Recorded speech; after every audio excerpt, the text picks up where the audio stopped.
sommes donc toujours dans l'étude du livre La moralité du prophète sallallahu alayhi wa sallam, sa description physique et morale, qu'a écrit l'imam At-Tirmidhi rahimahullah, et livre auquel il a donné pour titre Shama'il al-Nabi sallallahu alayhi wa sallam. قال المؤلف رحمه الله: حدثنا سويد بن نصر قال حدثنا عبد الله بن المبارك عن سعيد ابن إياس الجريري عن أبي نضرة عن أبي سعيد الخدري قال كان رسول الله صلى الله عليه وسلم إذا استجد ثوبا سماه باسمه عمامة أو قميصا أو رداء ثم يقول اللهم لك الحمد كما كسوتنيه أسألك خيره وخير ما صنع له وأعوذ بك من شره وشر ما صنع له. وفي الحديث التالي قال حدثنا هشام بن يونس الكوفي قال حدثنا القاسم ابن مالك المزني عن الجريري عن أبي نضرة عن أبي سعيد الخدري عن النبي صلى الله عليه وسلم نحوه. Donc le 60e hadith du livre, Suwayd ibn Nasr nous rapporte Abdullah ibn al-Mubarak nous rapporte d'après Sa'id ibn Iyas al-Jurayri d'après Abu Sa'id al-Khudri, lorsque le messager d'Allah sallallahu alayhi wa sallam renouvelait un vêtement, il le nommait par son nom. On va voir le sens de renouvellement ici, peut-être est-ce un nouveau vêtement, donc par son nom, turban, qamis ou tunique, puis il disait: oh Allah, à toi la louange comme tu m'en as vêtu, je te demande son bien et le bien pour lequel il a été confectionné, et je cherche auprès de toi refuge contre son mal et le mal pour lequel il a été confectionné. Ce hadith a été rapporté par l'auteur dans son Jami', et dans une autre chaîne il rapporte Hisham ibn Yunus al-Kufi nous rapporte Al-Qasim ibn Malik al-Muzani nous rapporte d'après Al-Jurayri, d'après Abu Nadra, d'après Abu Sa'id al-Khudri, d'après le prophète sallallahu alayhi wa sallam, puis un hadith proche. قال هذا دعاء مبارك يشرع للمسلم أن يقوله عندما يكرمه الله عز وجل بلباس جديد قميصا كان أو عمامة أو نحو ذلك. Donc, le Cheikh explique, c'est une invocation qui a été évoquée dans le hadith, béni, c'est une invocation bénie, qu'il est légiféré aux musulmans de dire lorsqu'Allah lui fait grâce d'un nouveau vêtement, que ce soit un qamis, un turban ou autre. Donc la parole dans le hadith, lorsque le messager d'Allah sallallahu alayhi wa sallam renouvelait un vêtement, donc que je traduirai pour ma part, avait un nouveau vêtement, c'est-à-dire quand il portait un nouveau vêtement, il le nommait par son nom, c'est-à-dire il l'explique en disant, donc il le nommait par son nom, turban, qamis ou tunique, puis il disait: oh Allah, à toi la louange comme tu m'en as vêtu. C'est-à-dire que quand il invoquait, il disait: oh Allah, à toi la louange comme tu m'as vêtu de ce turban ou de ce qamis ou de cette tunique. Il le nommait par son nom pour rendre compte du bienfait d'Allah Azza wa Jal envers lui. Cela ne veut pas dire qu'il faut donner au nouveau vêtement ou au nouveau turban un nom. On commence d'abord par louer Allah pour ce bienfait. Il ne fait aucun doute que le vêtement qui couvre la nudité du serviteur et qui l'embellit est pour lui un apparat et un grand bienfait, Cela est un grand bienfait et une énorme grâce de la part d'Allah envers son serviteur. Le Très-Haut déclare: ô enfants d'Adam, nous avons fait descendre sur vous un vêtement pour cacher vos nudités ainsi que des parures, mais le vêtement de la piété, voilà qui est meilleur. C'est pourquoi quand on porte un nouveau vêtement, il incombe de renouveler la mention du bienfaiteur et de sa louange, c'est-à-dire évoquer Allah Azza wa Jal pour ce bienfait. Beaucoup de gens adoptent dans ce cas une autre attitude. On les voit détourner de la louange d'Allah. Ils ne commencent pas par louer Allah pour ce vêtement, pour ce bienfait d'Allah, pour se focaliser sur leur aptitude, par exemple, à pouvoir obtenir pareil vêtement, leur talent pour un tel choix. J'ai bien choisi ce vêtement il me va bien. Leur talent pour un tel choix, donc la dextérité de son confectionneur et autres notions dont on se préoccupe et qu'on évoque au lieu de louer le bienfaiteur et le donateur, Allah Azza wa Jal, qu'il soit glorifié. Donc on commence par la louange d'Allah. Il ne faut pas nous laisser détourner de le remerciement et de la louange à envers celui qui nous a réellement accordé ce bienfait et parler du vêtement lui-même par la suite. Walakin commencer par la louange à Allah subhanahu wa ta'ala, celui qui pourvoit aux besoins, Ar-Razzaq subhanahu wa ta'ala. Donc la dua du prophète sallallahu alayhi wa sallam est comme suit: ô Allah, à toi la louange comme tu m'en as vêtu. Donc il commence par louer Allah Azza wa Jal, c'est-à-dire ô mon Dieu, je te loue comme tu m'as fait grâce de ce vêtement et me l'as généreusement donné pour couvrir ma nudité et m'embellir. Et dans un hadith Qudusi, le hadith divin, Allah le Très-Haut rappelle à ses serviteurs ce bienfait. Il dit: ô mes serviteurs, vous êtes tous nus sauf celui que je vais, c'est-à-dire que j'habille. Demandez-moi donc de vous vêtir, je vous vêtirai. Donc c'est un hadith qui a été rapporté par Muslim. Donc l'invocation du prophète sallallahu alayhi wa sallam suit la louange à Allah Azza wa Jal. Il dit: je te demande son bien et le bien pour lequel il a été confectionné, c'est-à-dire je te demande le bien de ce vêtement, son bien, cette tournure au singulier, son bien, alors que s'il y a plusieurs bienfaits dans le vêtement, mais il dit son bien. Donc cette tournure au singulier indique, comme le veut la règle selon les savants, la globalité, c'est-à-dire que c'est un singulier mais qui indique une généralité. En effet, le bien tiré de ce vêtement ne se limitera pas à un seul bien, le fait de se couvrir par exemple, mais des biens multiples. Il couvre la nudité, il embellit, il protège contre le froid en hiver et autres avantages énormes. Ainsi, le prophète sallallahu alayhi wa sallam demande à Allah le Très-Haut l'ensemble des biens pouvant être obtenus par ce vêtement. Ensuite, il dit: et je cherche auprès de toi refuge contre son mal et le mal pour lequel il a été confectionné. C'est-à-dire ici que le mal est également ici au singulier, tout comme pour le bien, pour indiquer la globalité. Il s'expose à plusieurs maux. Ceci prouve que porter certains vêtements procure des maux, tout comme des biens. Parmi ceux-ci, le fait de se parer dans le but de se distinguer, de se vanter et de s'enorgueillir, ou la présence d'images illicites, s'ils sont des dessins illicites sur le vêtement en question, ou le vêtement serré qui dessine les formes de la personne, de la nudité, donc les formes qu'il faut couvrir de manière large, ou encore porter un pantalon qui dépasse ou un habit qui dépasse les chevilles en ce qui concerne les hommes. Et les maux, le mal que peut contenir un vêtement sont nombreux. Donc il faut demander, tout comme on demande les biens d'un vêtement, on demande protection auprès d'Allah contre également ces maux, et Allah est le pourvoyeur et le protecteur subhanahu wa ta'ala. Ceci montre également dans ce hadith, cette dua montre également l'indigence du serviteur envers Allah, sa nécessité, la nécessité qu'il a envers son Seigneur, qu'il soit glorifié dans toutes ses situations, dans l'ensemble des situations de sa vie et l'ensemble de ses affaires par rapport à ce vêtement qu'il porte. Il a désespérément besoin d'Allah puissant et grand pour lui procurer un vêtement. Il a besoin de lui pour les biens et les bénéfices du vêtement. Il a besoin d'Allah le Très-Haut pour le protéger contre les maux et les nuisances de ce vêtement.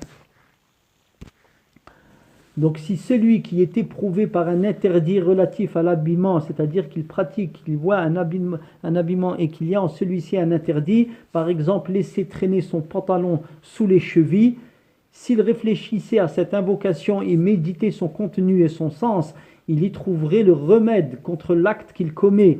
En effet, les vêtements renferment du bien et du mal, et le serviteur a le devoir d'en rechercher le bien et de s'écarter de leur mal. Donc, et l'imam Abu Daoud rapporte ce hadith dans son Sunan avec cet ajout. Abu Nadrah dit, quand un des compagnons du prophète sallallahu alayhi wa sallam portait un nouveau vêtement, on lui disait, tu t'useras et Allah le Très-Haut remplacera. C'est-à-dire en parlant du vêtement. On lui disait, c'est-à-dire quiconque le voyait, tu t'useras et Allah le Très-Haut remplacera. Tu ne cesseras, c'est-à-dire tu ne cesseras de profiter de ta vie et de ta bonne santé dans ce vêtement jusqu'à ce qu'il s'use, puis Allah Azza wa Jal te le substituera par un autre quand il sera usé. Cela consiste donc à invoquer pour qu'il vive une bonne vie et louable, car le vêtement ne s'use qu'après un long moment. Donc il le voyait, il disait, tu t'useras et Allah le remplacera. C'est-à-dire que le vêtement il restera longtemps sur toi, Inch'Allah, ce vêtement auprès de toi, donc tu vivras longtemps. Et Allah il te le remplacera. Et si tu le remplaces, ça veut dire que tu vas porter un nouveau vêtement après celui-ci qui aura duré longtemps. Donc en fait, il fait deux du'a. La du'a pour un nouveau vêtement, pour le vêtement qu'il dure longtemps et qu'Allah le remplace. Et en même temps, du'a pour que lui-même, c'est celui qui le porte, il vive longtemps. Wallahu ta'ala a'lam. Et ce que cite ici Abu Nadra est rapporté dans le Sahih d'Al-Bukhari en des termes proches dans un hadith Khalid ibn Sa'id ibn al-As radiyallahu anhuma, qu'Allah soit satisfait de deux. Elle dit, on apporta au messager d'Allah sallallahu alayhi wa sallam des vêtements dont notamment une khamisa noire. Il dit alors, donc une khamisa noire, Allahu alim, c'est un vêtement, un tissu un tissu carré, wallahu alam. Il dit alors, qui pensez-vous que nous devrions vêtir de cette khamisa? Les gens observèrent le silence. Il dit, amenez-moi Khalid. On l'emmena alors auprès du prophète sallallahu alayhi wa sallam, qui l'en vêtit de sa main et lui dit, puisses-tu vivre jusqu'à ce qu'il s'use et se détériore. Donc encore ici, une dua de longue vie par le biais de la dua pour cet habit. Donc cela montre l'attitude que les musulmans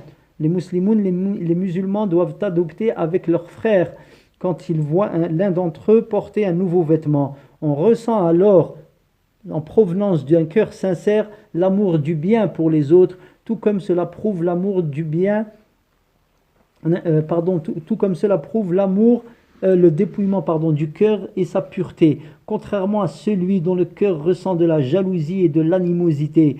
Pareille personne est alors incapable de faire pour son frère une invocation aussi grandiose et profitable que celle-ci.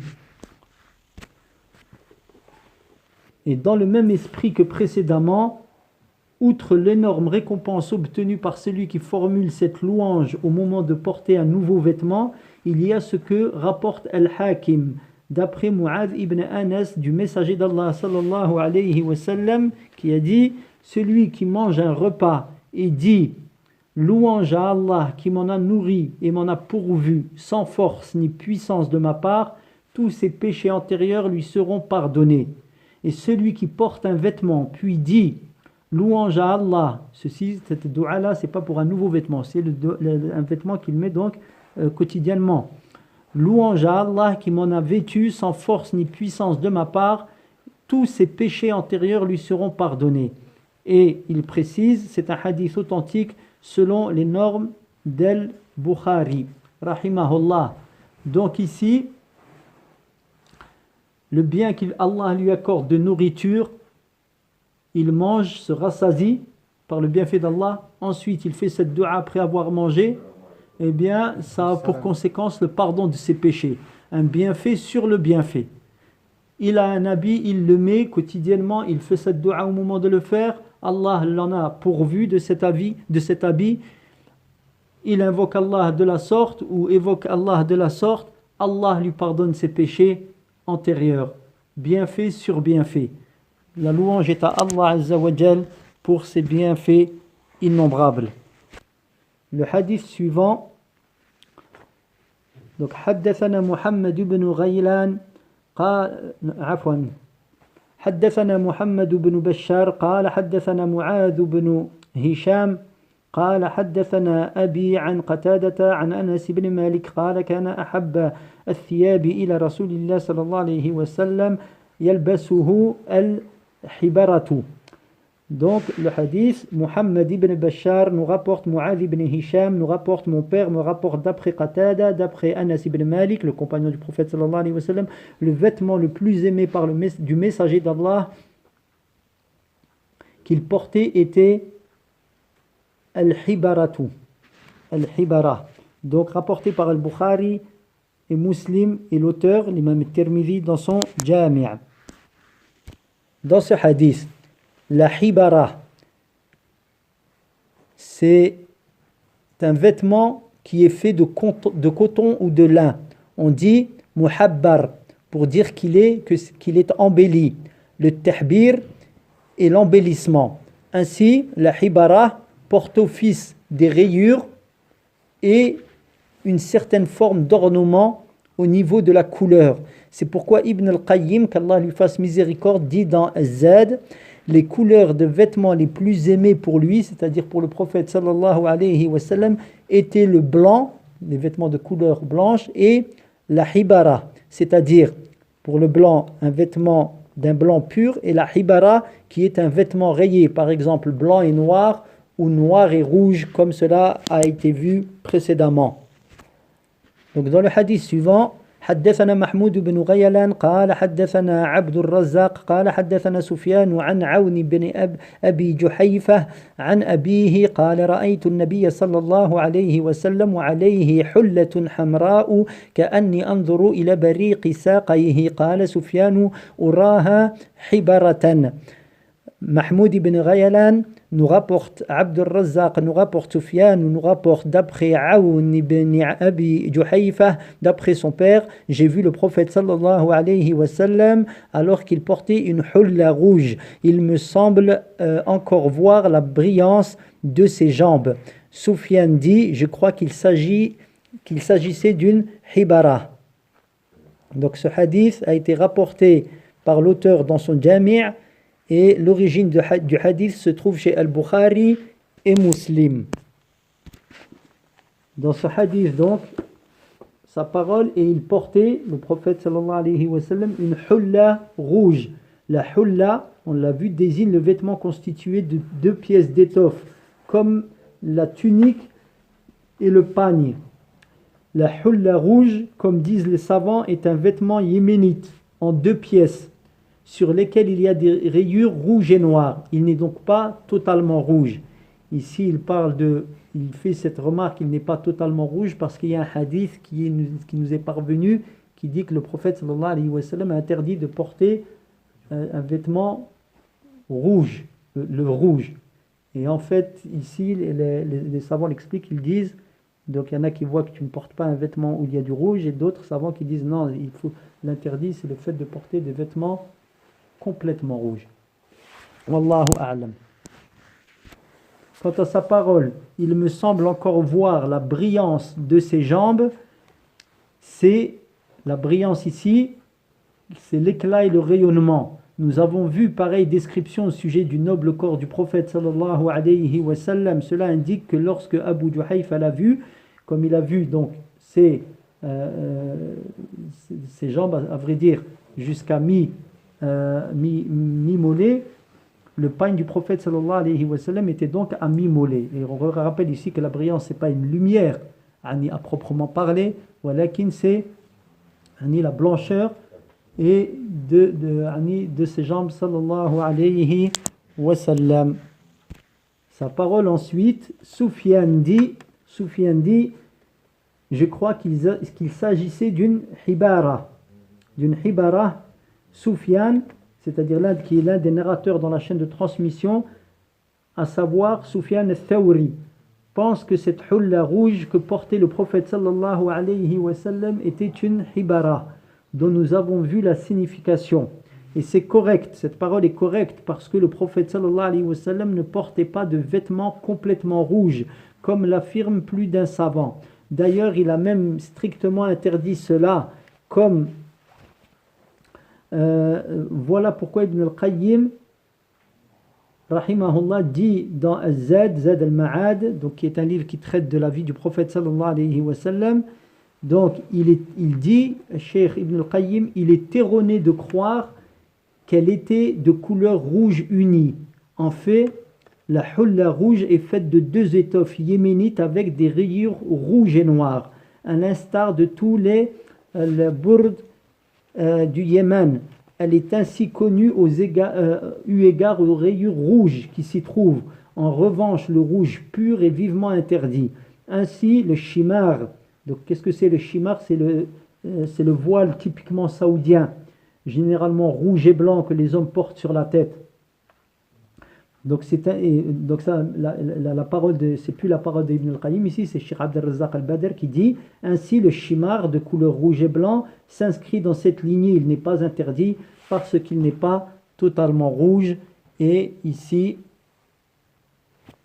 c'est donc un sujet qui est un sujet de divergence comme on l'a vu, wallahu a'lam. حدثنا علي بن خشرم قال حدثنا عيسى بن يونس عن إسرائيل عن أبي إسحاق عن البراء بن عازب قال ما رأيت أحدا من الناس أحسن في حلة حمراء من رسول الله صلى الله عليه وسلم إن كانت جمته لتضرب قريبا من منكبيه. Donc Ali ibn Khashram nous rapporte, Isa ibn Yunus nous rapporte d'après Israël, d'après Abu Ishaq, d'après Al-Bara ibn Azib, je n'ai guère vu de personne plus belle dans une hulla rouge que le messager d'Allah sallallahu alayhi wa sallam, sa jummah retombait presque sur ses épaules. Donc ce hadith est un hadith rapporté par, il y a dans son sens le hadith rapporté par Al-Bukhari. Ici il nous renvoie au hadith numéro 4. On va donc vérifier si c'est bien le hadith rapporté par Al-Bukhari. Al-Bukhari et Muslim, hadith rapporté par Al-Bukhari et Muslim, et l'auteur dans son Jami'. Donc, Cheikh Abd al-Razzaq dit ici, ce hadith est identique au précédent et nous avons vu ce qu'il en est. La hulla rouge désigne ce vêtement yéménite de 2 pièces avec des rayures rouges et des rayures noires. Ce n'est donc pas un vêtement complètement rouge. الحديث التالي هو حدثنا محمد ابن بشار قال حدثنا عبد الرحمن بن مهدي قال حدثنا عبيد الله ابن إياد عن أبيه عن أبي رمثة قال رأيت النبي صلى الله عليه وسلم عليه بردان أخضران. Donc Muhammad ibn Bashar nous rapporte, Abdur Rahman ibn Mahdi nous rapporte, Ubaydullah ibn Iyad nous rapporte d'après son père, d'après Abu Rimtha, donc le compagnon, j'ai vu le prophète sallallahu alayhi wa sallam alors qu'il portait 2 bourdes, bourdan, donc le duel de bourdes, vert, donc de couleur verte. Donc le hadith que nous avons lu ici, c'est un hadith qui a été rapporté par l'auteur, l'imam al-Tirmidhi dans son Jami' et par Abu Daoud dans son Sunan. Sa parole dans le hadith, et le prophète sallallahu alayhi wa sallam, portait 2 bourdes verts. Il ne s'agit pas de verts unis, c'est-à-dire des habits qui étaient complètement verts, non, mais de verts avec des rayures d'une autre couleur, car s'il était complètement vert, on ne l'appellerait pas bourde, puisque les bourdes sont rayées. D'accord, le bourde ou les bourouds sont rayés.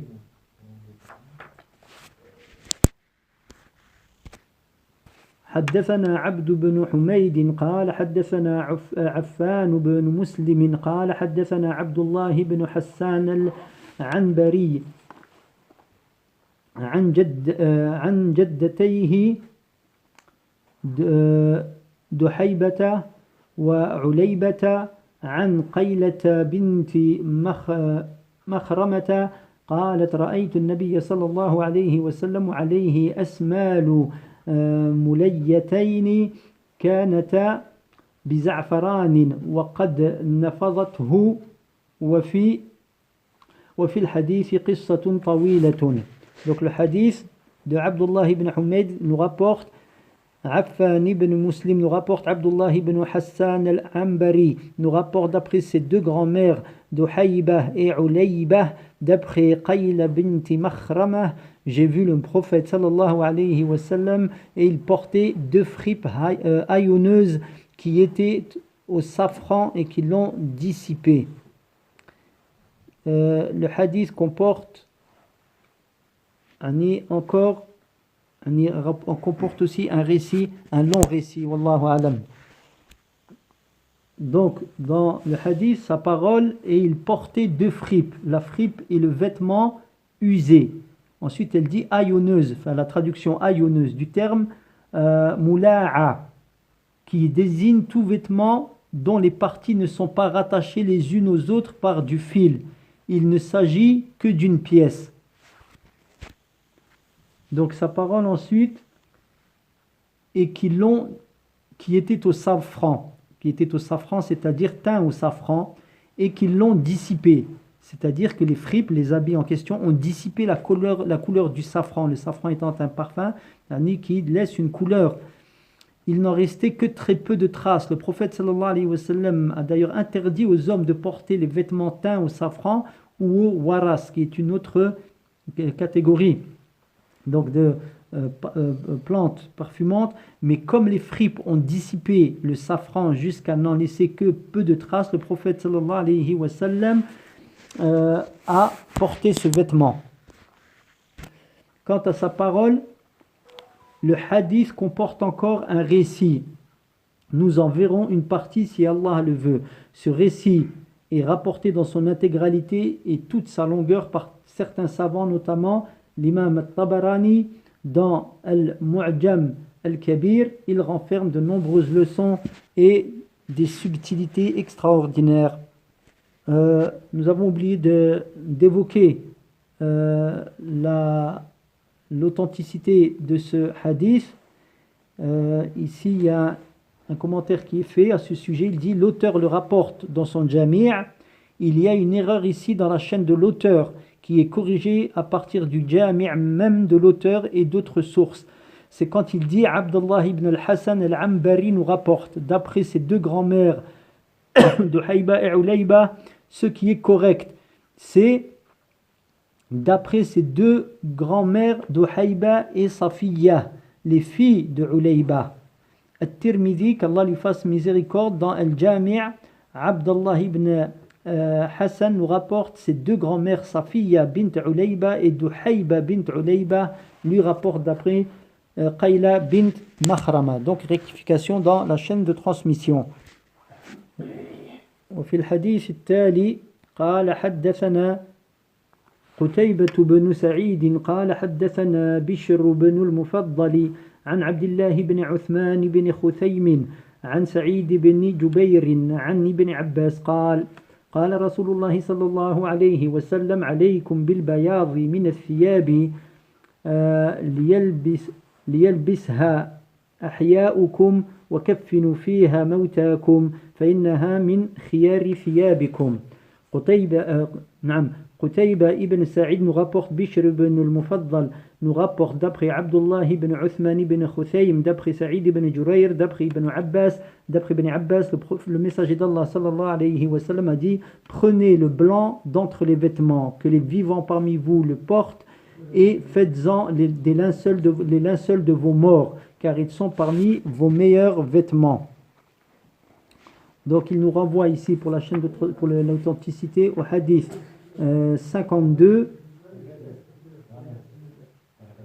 Et dans ce hadith, il nous est évoqué que donc il est rapporté par Abu Daoud et Ibn Majah Le hadith est aussi rapporté par l'imam Ahmed en ces termes: le meilleur de vos kuhul est l'antimoine au moment de dormir. Il ajoute donc au moment de dormir. Donc ici il dit, il nous a renvoyé ici pour la chaîne de transmission au hadith 52, ça doit être cela. Wallahu a'lam.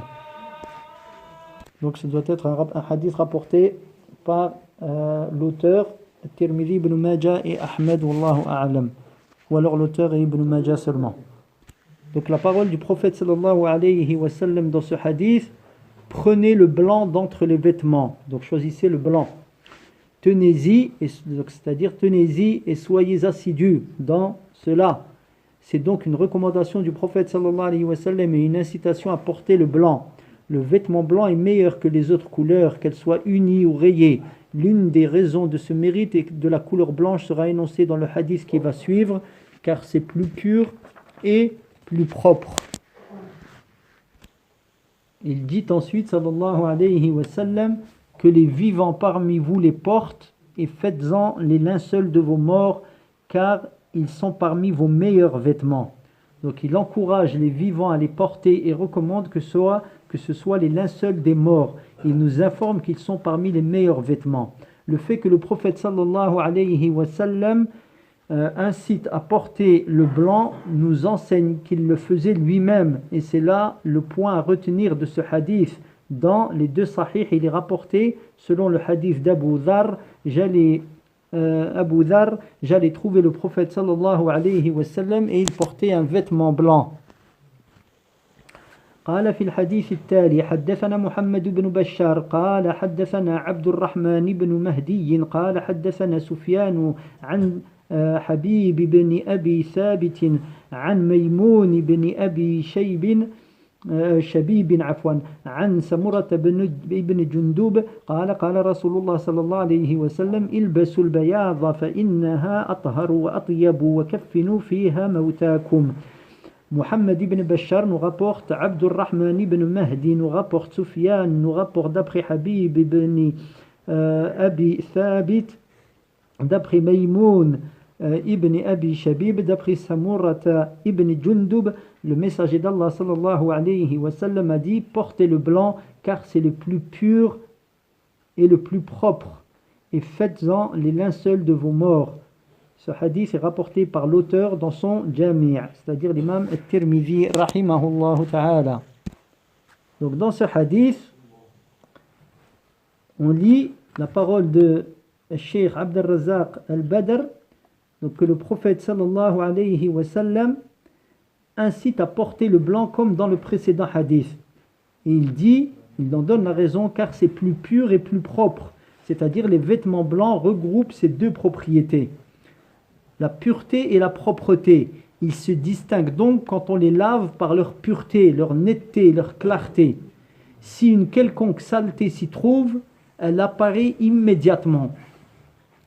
Contrairement aux autres vêtements, ils peuvent être sales et on ne le voit pas. C'est pourquoi le prophète sallallahu alayhi wa sallam opte pour le blanc en dehors des autres couleurs dans son invocation. Quand il invoque Allah, où il dit: ô Allah, purifie-moi des fautes comme tu purifies le vêtement blanc de la saleté. Quand le vêtement blanc est purifié, il est net, il est clairement blanc et on ne voit aucune trace dessus. Un vêtement de couleur, ça peut être soumis à caution. Peut-être qu'il est propre, mais peut-être qu'il reste encore des traces. Mais le blanc, lorsqu'il est propre, on le voit tout de suite. Wallahu ta'ala a'lam. قال حدثنا أحمد بن منيع قال حدثنا يحيى بن زكريا ابن أبي زائدة قال حدثنا أبي عن مصعب بن شيبة عن صفية بنت شيبة عن عائشة قالت: خرج رسول الله صلى الله عليه وسلم ذات غداة وعليه مرط من شعر أسود. Donc Ahmad ibn Mani' nous rapporte Yahya ibn Zakaria ibn Abi Za'idah,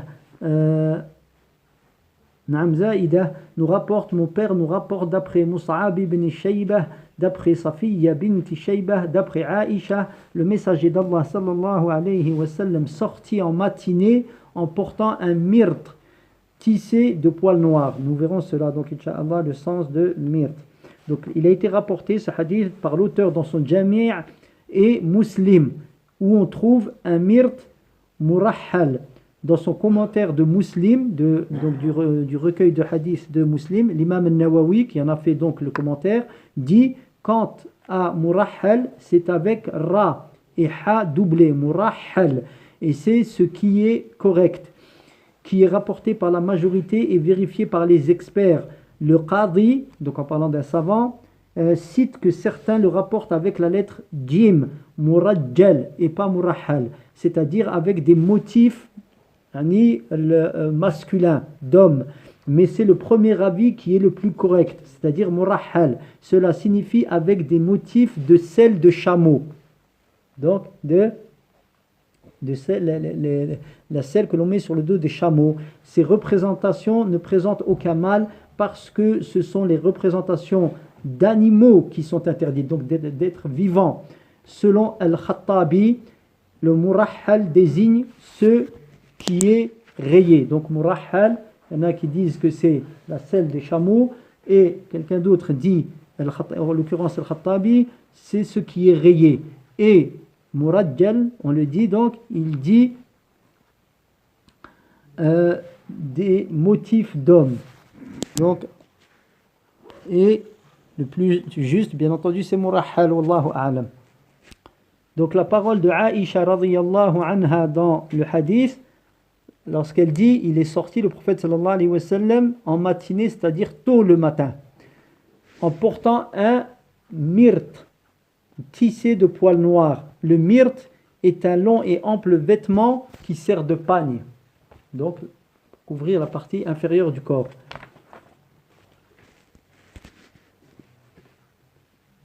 قال بعد ذلك قول المصنف حدثنا يوسف بن عيسى قال حدثنا وكيع قال حدثنا يونس بن أبي إسحاق عن أبيه عن الشعبي عن عروة ابن المغيرة ابن شعبة عن أبيه أن النبي صلى الله عليه وسلم لبس جبة رومية ضيقة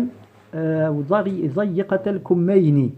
Yusuf ibn Isa nous rapporte, Waki' nous rapporte, Yunus ibn Abi Ishaq nous rapporte d'après son père, d'après Al-Sha'bi, d'après Urwa ibn al-Mughira, ibn Shu'ba, d'après son père, le prophète sallallahu alayhi wa sallam porta une toge byzantine aux manches serrées.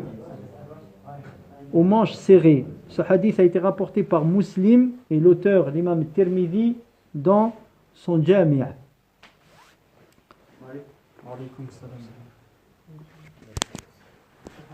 فنسأل الله عز وجل أن يتقبل منا وأن يرزقنا حسن اتباع الرسول صلى الله عليه وسلم. سبحانك اللهم وبحمدك نشهد أن لا إله إلا أنت نستغفرك ونتوب إليك.